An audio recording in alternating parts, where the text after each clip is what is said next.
Today is a glorious day, my little English grammar Nazis. This is the last instructional period of English grammar for the entire year. Yeah, you heard me right. I've been telling you about it, so it's no surprise to you, but I wanted you to be able to enjoy that statement. No more instructional English grammar from moi for the entirety of this school year. This is it, guys. Now, I will tell you that we have a pretty lengthy class, okay? But I'm cramming a lot in, so we have no more new information that I'm going to be giving you after today. And we're going to be talking today about some troublesome words that are called homonyms. And then we will be discussing some possessive pronouns and contractions that as well are homonyms, okay? I'm going to have to erase the board though and splice video to do that. But we're going to get right to homonyms, our last English grammar instructional period for my wonderful, amazing, you hear me tripping over toys, for my wonderful, amazing English grammar Nazis. Yes, you've finally gotten there. Almost, not quite. But we're going to finish it up today. Now, I do want to give you a heads up as far as what's going to be taking place the rest of the week. For the remainder of the week, what I want you doing tomorrow is studying your actual grammar test or tests in the case of 7th and 8th graders. Now, what's going to be taking place is 9th grade will be studying for the Chapter 10 test, singular. There is only one of those. Now, again, that's Chapter 9, or that's a 9th grade, Chapter 10. Now, listen to me closely. 8th grade has 2 tests that you're taking all at once. Chapter 7 and 14. I said 7. Chapter 17 and 14. 8th grade, Chapter 17 and 14. And I do that order because that's the order in which we study them, and it's not an accident that they're also stapled in that order. They're stapled together for a reason. Take both of them. 7th grade, take Chapters 16 and 13 tests. They're not an accident that they're stapled together or in that order. That's the order that we studied them. Chapters 16 and 13 for 7th grade. Ken, I still have your test, I believe it's Chapter 10 if I'm not mistaken, but one of your 2 tests from last week that is still missing, or maybe actually by this point, no, that's right, it's 2 weeks, that's right, 2 weeks ago at this point. I still have one of yours. You only turned in one of those 2 tests that were stapled together. And so, Ken, I still need you to get that to me, because as of right now, even if you were to make, which it wasn't the case, but even if you were to make 100% on the first test, it would basically be a failing grade still for those 2 tests because I only have one of those. So Ken, make sure that you get that done. And guys, make sure that you do both of those tests for 7th and 8th grade. Those are a cumulative test, whereas 9th grade is only going to have one longer test, and that one is Chapter 10.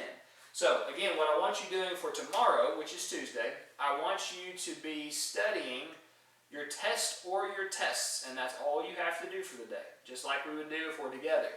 However, for Wednesday and Thursday, I want you to take those tests.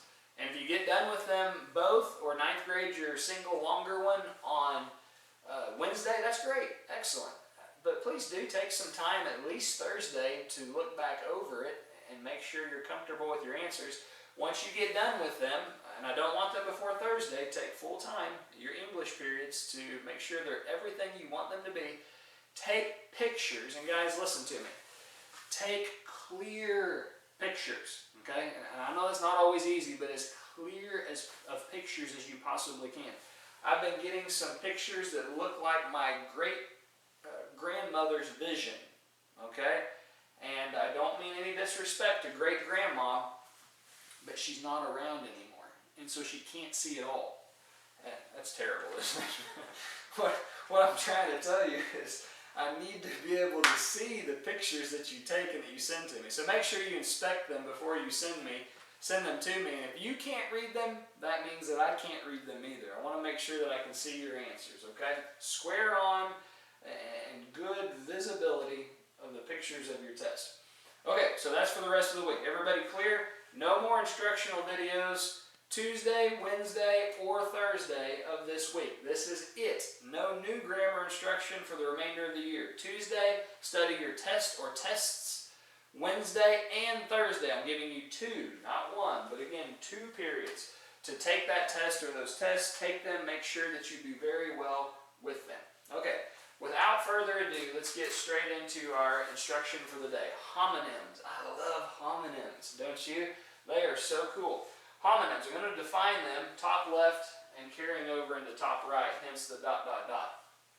Homonyms are words that sound alike. Homonyms are words that sound alike. However, they differ in their meanings. Okay? Homonyms are words that sound alike, but they do not carry the same meanings. And often, as well, I would add, they differ in their spellings. Okay, it might not always be the case. Actually, it's not. I'm going to show you some examples in our lesson. But homonyms are words that sound alike, but they are different in meanings, and they're often different in their various spellings as well. So let me give an example of what exactly I mean. Number 1, and you'll see out to the side, written in blue, the word itself is green, but out to the side, written in blue, is the classification of the part of speech that word is. And in the case of these first 3, these are all in, which, what do you think that would be? Nouns. Noun, noun or verb, noun, verb. Okay, we've already covered those. Adjective, adjective. ADJ, of course, is adjective. ADJ, period. So, let's talk about these 3. Homonyms, words that sound alike, but they are different in their meanings, and many times they're different in the way that they're spelled. Capital with an AL at the end. Capital with an AL at the end references a governing city of a state. A governing city of a state. For instance, the capital AL, that is, of the southern state, from us anyway, of Arkansas, better pronounced as Arkansas, is what city? Little Rock. Okay? So the capital with an AL of the state to the south of us, Arkansas, is Little Rock. Okay? Capital with an AL is a governing city. Capital with an OL and a lowercase c at the beginning is just a legislative building. For instance, it's where a state congress does its legislative or bill writing work. For instance, in the city of Little Rock, there is a capital. Okay? And now Little Rock itself is the capital of the state, AL, but within the capital AL, there is a capital OL, that is a legislative building where the Congress of the state comes together to write potential bills. Okay? That's lowercase c and OL at the end. Now you'll notice it's exactly the same for this third term. OL at the end, however, there is a capital C at the beginning. And the reason for that is that's a reference to the legislative structure, as in the building itself, that is known as the Capitol in Washington, D.C. I didn't write Washington because I don't have room, but in D.C., and we know for what D.C. stands, the District of Columbia. There's only one of those, and that's in Washington, D.C., the East Coast. So capital with a big C and an OL at the end is the building, the governmental building in the capital of the entire nation, and it's a proper noun in that case. It's not a general designation as the one prior, but it's the proper noun, it's the official name of that place in Washington, D.C. As an example sentence, our capital with an OL and a lowercase c. Okay, so I'm referring to a legislative building. Our legislative building is in the capital with an AL at the end, which means I have to be referring to a governing city. And sure enough I am, because I have set off with punctuation J period C period, just because I also don't have room, kind of like Washington, D.C. And JC stands not for the wonderful, glorious Savior that we know as Jesus Christ, okay, and it doesn't get any better than that JC, but I'm talking about the J.C. Jefferson City. So our capital, or our legislative building, is in the capital, AL, meaning the governing city, Jefferson City. Semicolon.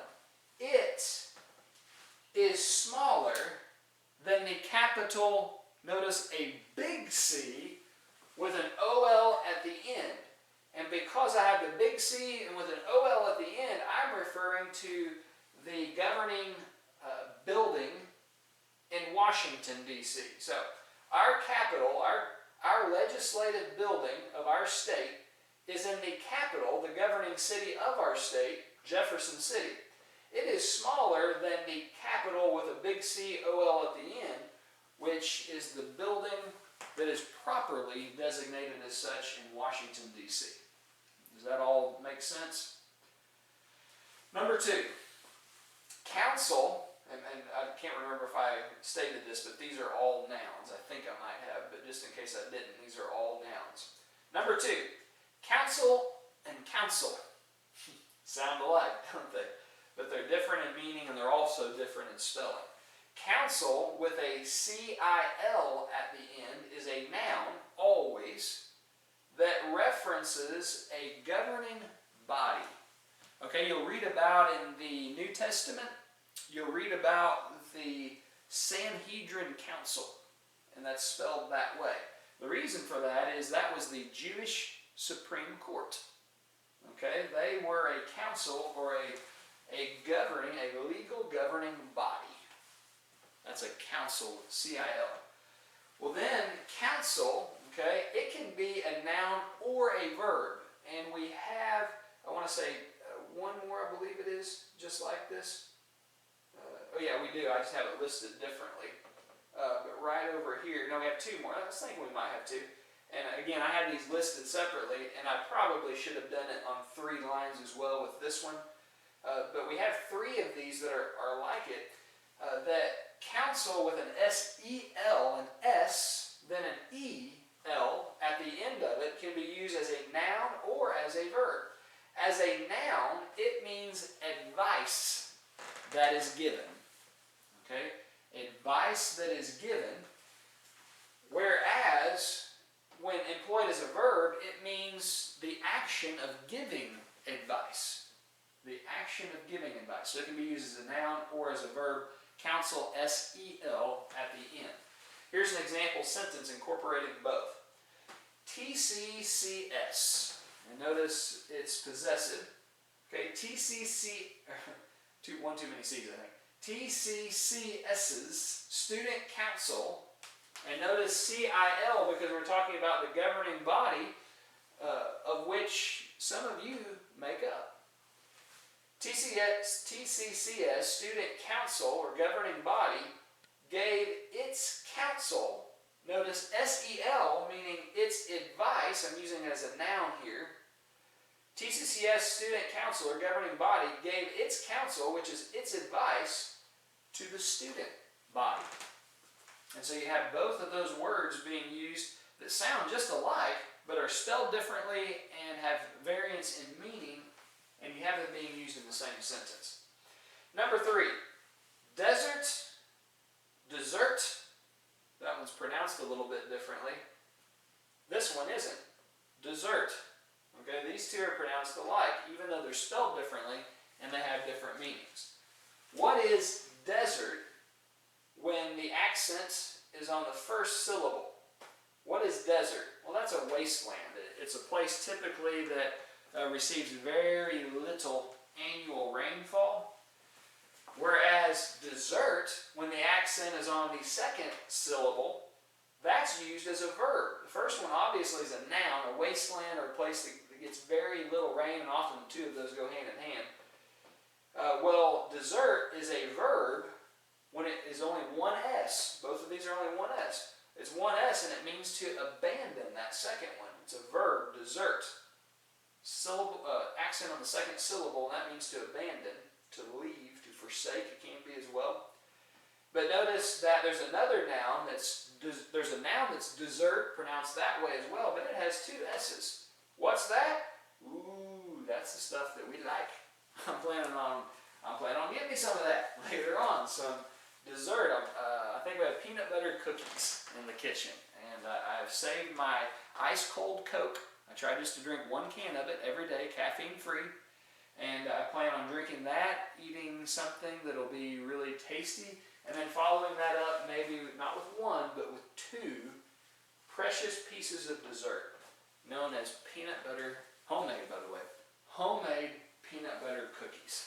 Well, dessert is a sweet dish. And I'm sure that you've heard this before, but a great way to remember the difference between desert, these nouns, desert, a wasteland, and dessert, a sweet dish, one S, two S's, is how many sweet dishes would you rather have? Just one or two? Well, and consequently, that's how many S's that you put. Not one, but two for the good sweet thing that you would really like to have. That's an easy way of remembering. These two are pronounced the same, dessert or dessert, but they're different parts of speech and they have different meanings. Okay, let's use all three of those in a nonsensical sentence. Do not desert. One S accent on the second syllable, therefore I'm using that as a verb. Do not abandon your post in the desert. One S accent on the first syllable, therefore I'm referring to a wasteland. Or Mom will not make you any dessert. Two S's, therefore I have to be talking about a sweet dish. So what I'm saying is, do not leave your place in the wasteland, or Mom will not make you any sweet treats. Okay, I know that sentence is stupid and it doesn't really make any sense, truthfully. Nonetheless, it's grammatically correct. So back off and let's move on. Okay. Right up here, number 4. Pray, pray, and pray. Those are all different words. Okay? They all sound alike, but they are different in meaning, every one of them, to some degree anyway, and at least a couple of them are different in spelling. To pray, P-R-A-Y, is a verb. See the V right there? I know it looks like it's a Y that's been disjointed, but that's not. That's a V. To pray, P-R-A-Y, means to make a request, okay? And that's what we do religiously. Religiously, we P-R-A-Y, pray. That means to make a request or to petition, to ask for things. Whereas another verb sounds just like it, pray. But it's P-R-E-Y, and that means to hunt or to victimize something or, many times, someone. Pray, which not only sounds the same in the third instance, but as well as spelled exactly like the former one, in this case is used as a noun, and it basically means the same thing as the verb, but instead of to hunt or victimize, as the verb form is, the noun form of pray, P-R-E-Y, means the creature itself that is hunted, or unfortunately in some cases a person who is victimized, him or herself. But that's the difference between the three. Let's incorporate them all into one happy sentence family. We should pray. P-R-A-Y. Therefore, that has to be a verb that means to make request. We should make request that the devil does not pray. P-R-E-Y. And you can tell, as it's used with a helping of these, that it must be a verb, and therefore P-R-E-Y as a verb means to hunt or to victimize. And many times you'll find the word on that's used in connection with this verb, and I've done that here to make it flow a little bit better. That the devil does not hunt or victimize us to make us his prey, P-R-E-Y, and you can tell as it's coming after a possessive adjective, okay, that it has to be a noun, and noun, prey is a noun, and E-Y means a hunted creature. And so what we're saying is we should make request, understood to God, that the devil does not hunt us or victimize us to make us his hunted creature or his victim. So that's pray, pray, and pray. Now numero cinco. Principle, principle, and principle. Two of these are spelled identically, and they're similar really in meaning. They're exact in the way that they're pronounced. However, they do have slightly different understandings, and largely, even though it's kind of the same idea, they're different parts of speech. Principle with an A-L at the end. As a noun means a person of highest rank. Principle with an A-L at the end is a noun and means a person of highest rank. And typically, obviously, we use that in connection to like the principal of a school. And I was always taught this way, and you probably have been too with this one. If you'll notice the ending of the word P-A-L, and think about it, a good principal is your pal. Okay, a good principal is your pal, P-A-L. And that can help you to remember which spelling that should be for one who really helps as the executive officer or one that keeps things going properly in a school. Now, an adjective, principle, is also spelled with a P-A-L at the end. So don't get the two of those confused, and that's easy to do. Principle, P-A-L at the end, can be used as an adjective, and when so, it means most important. And you can see that's similar to person of the highest rank. That's an important person, but it's being used as an adjective, principle, and not as a noun, or it can be, and I'll show you how that's the case. And lastly, the noun principle with a changed spelling, P-L-E. P-L-E means a basic truth or a guiding policy. A basic truth or a guiding policy. Let's look at our sentence together. A school principal, okay, pal. He's our pal, or she for that matter. A school principal, okay, and it's pretty apparent. A verb comes right after it. There are adjectives before it. Obviously, this must be used as a noun, and therefore we're saying a person of highest rank. Within the school, just the everyday operating procedures that directly involve, technically you say, well, superintendent, then school board and all that kind of stuff. But a person of highest rank, just in the apparent everyday operations of the school, my pal, a school principal, person of highest rank, makes honesty the principal, and there's a noun that comes after it, and it appears that principal here, P-A-L, is being used as a describer, which is an adjective, and that means most important. But then I find principle, P-L-E, which is a noun, and principle, P-L-E, is always a basic truth or a guiding policy. And so here's what we have in meaning in this sentence. A school principal, or a school person of highest rank, makes honesty the most important guiding policy of that school. And so you can see how all three of those are used in a combined sentence. All right, let's do one more of these homonyms before we move on. Number 6, stationary with an A and stationary with an E. Stationary with an A, stationary with an E. What's the difference between the two?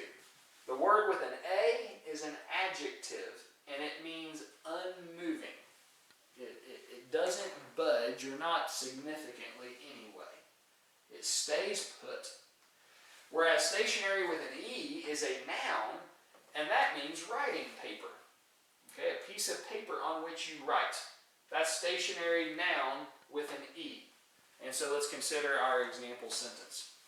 Attached to the clipboard, comma, my stationery with an E, so I have to be talking about writing paper, was stationary, but with an A, and that means, as an adjective, unmoving. And so here is the significance of the sentence. Attached to the clipboard, my writing paper was unmoving, or it was staying put. It remained in one place. And so that's the difference between the two of these. All 6 of these examples are homonyms. They are words that sound alike, but they differ in their meanings, and they often have variances in their spellings too. Alright, so I'm going to pause. I'm going to erase this big mess, pretty in terms of color anyway, but I'm going to erase this big mess up here, colorful mess that I have, and I'm going to put some new stuff on, and guys, that would be the last instruction that we have about English grammar for the rest of the school. Although I've erased homonyms and its definition, we're not actually through with homonyms. Remember, they are words that sound alike, but they differ in their meanings and often in their spellings. And these possessive pronouns and contractions, they as well are homonyms. For instance, it's, your, whose, theirs, there, and there. You see, they're hard to say all like that, by the way. But they are all homonyms. They sound alike, but they are different in their meanings and often in their spellings too. Let's look at number 1. It's with no apostrophe is a possessive pronoun. However, it's with an apostrophe between T and S, that means that apostrophe stands in place of some letter. Okay, and in some of these later on, actually all of these are just one letter, but there are other contractions where it'll stand in place of a couple of letters. But in this case, it's only one letter, and it's in place of an I. Okay, it's with an apostrophe between the T and the S. It's a contraction of the words it is. So let's put it's and it's as a contraction of 2 words. Let's put those in the same sentence together. The venom of snakes, dash, it's, okay, and that means it's a contraction of it is, my favorite of its characteristics. And because its has no apostrophe there, I'm using that as a possessive pronoun. So here's the meaning. The venom of snakes, dash, it is my favorite of its characteristics. Okay? And actually, I should change that, shouldn't I? Did you catch that? I have plural there. Okay? But I referred back to it, and as I was looking at it, I didn't catch that. Let's make it a snake singular. Okay? And then you can have its singular, but as a possessive referring back. Otherwise, it should be there. And so we have that corrected. That's a good learning experience. If you're not making mistakes, remember, you're doing nothing. We're doing something because we just made a mistake. The venom of a snake, it is my favorite of its characteristics. Number 2, your, just you and then R in the end.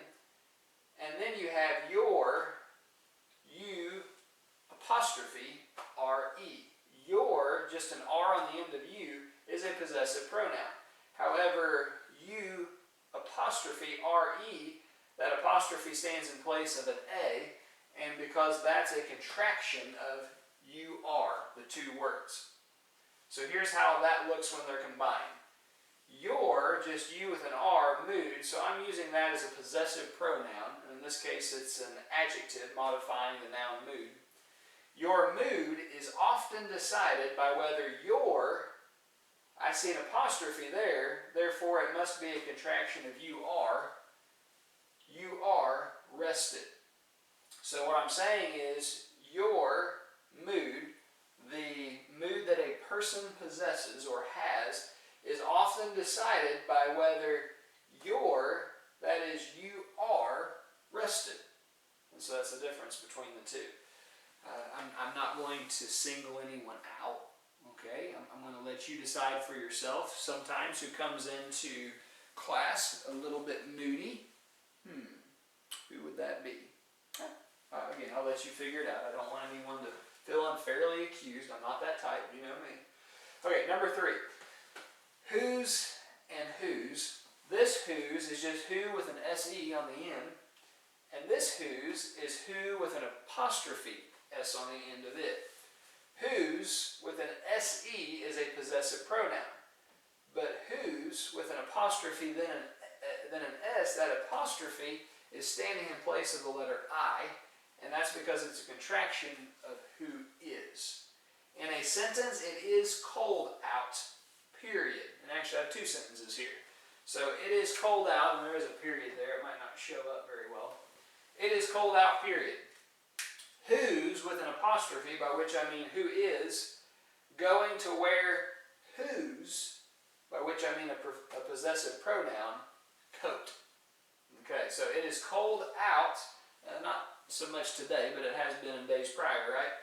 It is cold out, so whose, apostrophe, meaning who is going to wear whose coat, meaning the coat that belongs to some person. Who's going to wear whose coat? But you see the 2 different ones of those used. It would be incorrect grammatically to interchange those. Number 4, theirs and theirs. This theirs is just the possessive pronoun with an S on the end of it. And theirs with an apostrophe then an S is a contraction of 2 words. There is. And that apostrophe stands for a letter I. So it's a contraction of there is. Here's our sentence. There's a strange friendship. Because I have an apostrophe S, I mean there is. Okay, so there's my verb that's hidden with that contraction. And by the way, guys, all these contractions, remember, do not use those in formal writing. And so when you use or whenever you write your quarter and your actual year-ending paper that's coming up, remember, don't use contractions. Okay, that's informal writing. However, in informal writing, that's okay to use them, and so we need to be aware of them. There's contraction, that is, there is, and the verb is hidden in that apostrophe by that S. There is a strange friendship, semicolon, theirs, meaning a possessive pronoun, and here it uses a possessive independent, you might recall from our pronoun chapter. Theirs, no apostrophe, is a love-hate relationship. Now I will tell you in this case, I'm talking about Andelin and Micaiah. There is a strange friendship in Micaiah and Andelin. Because theirs, a possessive independent, referring back to the friendship itself. That friendship, theirs, is a love-hate relationship. There's a lot of love and there's a lot of hate in that relationship, but it's a good friendship that works, and we're all happy for that. By the way, I'm sorry, in our last English lesson, there's just really not a lot in these, the second part of it, of individualization of you guys. But the reason for that is when you have to use pronouns instead of names, it's pretty much impossible to do it. Number 5, there, and there. Man, if there's anything that's mixed up in the English language and just common everyday speakers and writers, it is this one. And we need to make sure that we have these lined out. There, T-H-E-I-R, is a possessive pronoun. There, which is they, T-H-E-Y, apostrophe, R-E, is a contraction of they are. And that apostrophe stands in representation of the letter A. Okay, contraction of they are. Whereas there, T-H-E-R-E, is an adverb. It is an adverb. Here's our sentence incorporating all 3. And there, T-H-E-I-R, meaning a possessive pronoun, time away from school. There, T-H-E-Y apostrophe R-E, meaning they are spending a lot of time outside over there.